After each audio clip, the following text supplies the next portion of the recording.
C'est très simple, nous voulons rendre leur liberté aux citoyens dans le choix de l'installation ou pas d'un compteur Linky chez eux.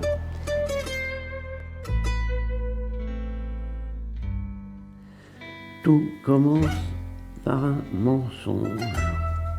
Au niveau officiel, on dit à tout le monde que c'est obligatoire, alors qu'en réalité légale, tout le monde peut refuser.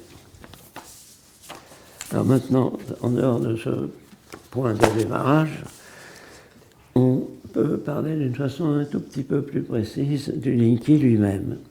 Et pour moi, la formule qui résume la situation est que le Linky, c'est un collier de perles dont le fil est l'incohérence. Perle numéro 1. Sur un réseau de conducteurs prévu à 50 Hz, pour un courant non radiatif, on injecte un courant de plus. C'est une nécessité technique qui est en kHz, c'est-à-dire 1000 fois de plus. Et ce courant qui est en kHz est en plus radiatif. Ça s'appelle CPL. Les faits, les ennuis sont nombreux et graves, ce qui est inévitable, les contentieux aussi. On a quand même beaucoup de gens qui ont subi des dommages une fois qu'ils étaient installés de leur compteur Linky, et c'est cet élément-là qui provoque l'action, c'est-à-dire de défendre ces personnes qui nous disent on subit des dommages depuis qu'on a Linky, et on ne nous croit pas sur la réalité de cette origine, à savoir que les ondes du CPL, courant porteur en ligne, nous provoquent des problèmes de santé.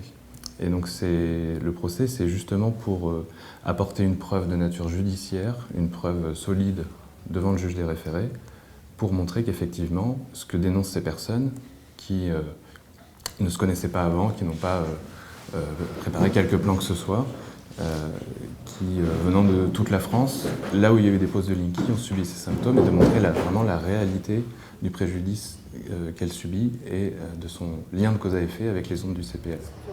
Eh bien, en fait, je suis contente d'apprendre qu'il y a une action juridique qui se met en place contre l'installation des compteurs Linky.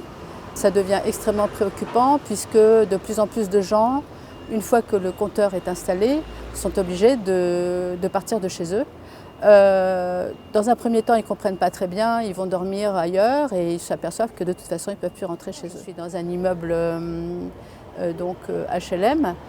C'est juste que comme il y a 7 étages et que s'il y a effectivement des Linky sur 4 appartements, sur 7 étages, multiplié par 3, 4 halls, etc., ça va être un vrai four à micro-ondes et que de toute façon c'est une évidence, je suis électro-hypersensible, donc je ne pourrai plus habiter chez moi, je serai obligée de quitter mon mari, je ne pourrai plus voir mon fils comme je peux le voir de temps en temps.